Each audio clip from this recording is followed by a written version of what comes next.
Welcome and welcome back, everybody. Tabletop Toki here, and in today's video I'll be going over my board game plays from August 2025. I had 85 plays of 62 different games, 13 of which were new to me. To kick things off here, we have Dr. Finn's Book of Solo Strategy and Word Games. This is a book of 8 different games that can all be played solo, or 7 of which can be played multiplayer. Each one has a unique spin with some word games, some puzzle games, some miniature versions of other games designed by Dr. Steve Finn. I will have a full solo party video of a playthrough of one of the games, as well as mini reviews of all 8 different games up on the channel here shortly. I also had a first playthrough of Embers, which is a new Button Shy title coming to Kickstarter this week, actually. This is a tower defense game where you are defending against monsters in 8 different spots around your campfire. I do have a full solo party video of this one as well if you'd like to check that out after this. Goblin Teeth is a 2 to 5 player set collection game with some elements of bluffing and or take that with these cheat cards that you can play, essentially rolling dice and then using those dice to bid on certain items that you need for a set that you can then make as an offering to the Goblin King and win the game. While I really did like the art and flavor of this game and some of the elements with bidding using dice, there wasn't quite enough there to mitigate just poor die rolls from turn to turn, even with the cheat cards. I'm not a huge fan of take that mechanics, so the game was fun and lighthearted, but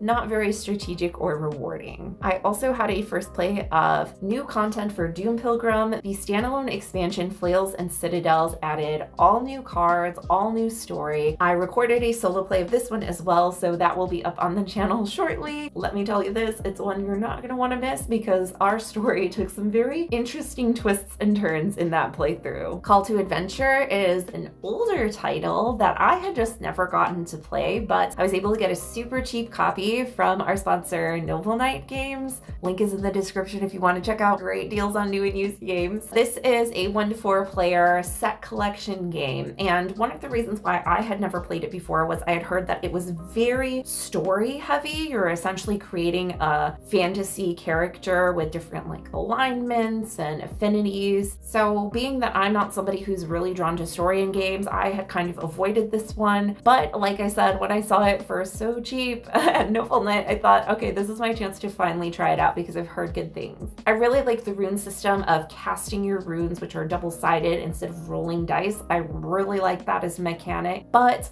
I think that the set collection and engine building wasn't quite enough to satisfy the level of crunchiness that I wanted from a game that plays in about 30 to 60 minutes. So while I did appreciate the rune system, I'm not sure that this one was for me. I know there is expansion content that adds more to the game, so I'm interested to maybe pick up some of that and try it again with more content and see if it kind of fits more in line with my tastes.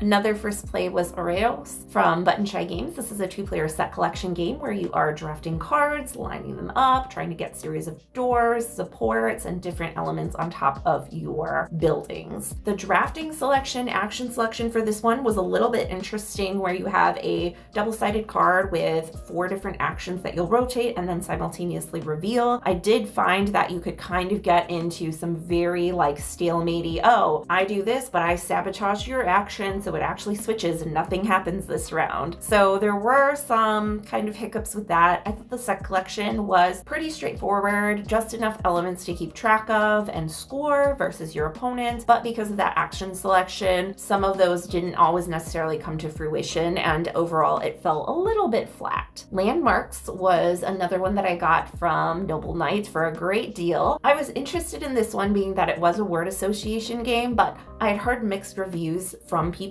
when it first came out. I have to say that I really enjoyed this one. I thought that the word association mixed with puzzling and leading your team to treasure presented some really exciting opportunities for strategy in terms of which clues you give for which places on the board, so you can set yourself up for better clues in the future. I also love that there's a fully cooperative mode where it's one person being the clue giver and everybody working together to try to piece together the map. And there is a competitive mode where you do team versus team, which I love. I die for that with a lot of cooperative games because I do love competitive games, but these cooperative games with deduction and things I also love. So it's like the best of both worlds, getting to compete against another team. We had a lot of fun with this one. I'm really excited to try some of the more challenging tiles and map layouts and things like that. So this one got a big thumbs up from me. Another first play was Tokyo Coin Laundry, which is from Jordan Draper's series of games. If you're not familiar, these games do come with a set of components. In this case, tiny little washing and drying machines with itty bitty little clothes. You can see it on the unboxing. I'll put a link up here if you want to check that out later. But these games come with these basic components that you can use to play multiple other different games. I got to try some of the two-player games in this one that relied on memory and set collection, which were kind of fine, so-so, but there are a lot more games in the booklet, I think about a dozen or so, one of which that I'm really looking forward to trying is an RPG where you play as characters at a laundromat that can have different quirks and abilities and things like that. I think that that's such a cool, unique, inventive way to use these components that I haven't seen before in some of their other games. So really excited to try out more of the games in this particular series. Buffet Boss is a dexterity game where you are going to be stacking up your wobbly plate with different food items. This game has been a little bit challenging to find. I know there was a Kickstarter, I think, way back in the day, but again, luckily, Novel Knight, thanks so much, had some copies. Despite the pieces being very chunky and looking kind of very like toddler kid toys, this was a challenging game for sure. One of the things that really added to the overall fun and panic of the game was the 3-second rule, where if food items fall off your plate, you can pick up to half of them and stack them back on your plate by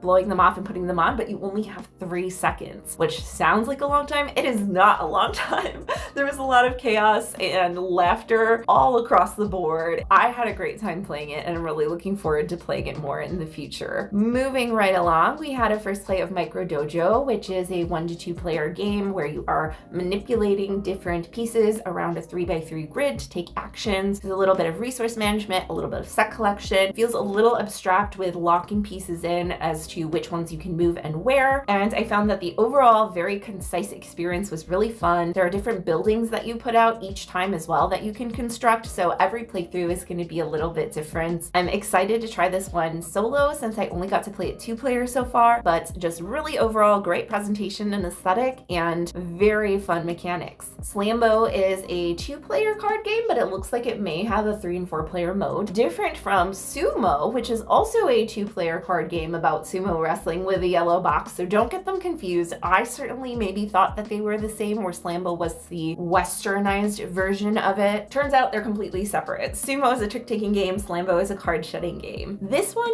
really kind of reminded me of Cinderella's Dance, which is another 2-player card-shedding game that I really enjoy. Just very concise, very micro, but some really interesting elements of adding up positive or negative numbers and trying to get your opponent to go over 10 or under, was it 0 or negative 10? I think it's under 0. Really fun, tactical, quick couple-minute game, and I really am looking forward to picking up my own copy here shortly. Message in a Bottle is a word-building game with a speed element. You roll 4 dice and try to make a word that uses all of the different letters. Harder than you would think, especially with the pressure of the time. One of the things I will say though that was kind of a letdown were the components. The game comes in a clear plastic bottle and you're supposed to shake it up and then put it on the table to show what the 4 letters are, but based on what angle you're at, it kind of distorted or obscured the dice that were in there. Unfortunately, that meant we just had to take the dice out and roll them on the table, which was not nearly as fun, but was a lot more functional. Overall, a fun little activity word game. And last but not least, I had a first play of Ramen Stack, which is a dexterity game where you are stacking little ramen pieces onto a central bowl. I thought it was very cute and charming. Not much to write home about in terms of like new and novel mechanics in the dexterity world, but it was a fun one. And personally, as someone who loves ramen, how could I not? So there you have it. Those were my plays from August. Let me know in the comments down below what games you've been playing, what you're looking forward to playing this month. Before we go, I do want to say a huge thank you to our channel members. If you would like to become a member and have early access to videos with no mid-roll ads and other perks like getting shouted out like these wonderful folks, you can click the join button down below. Thanks as always for joining me, and I'll see you next time. Bye.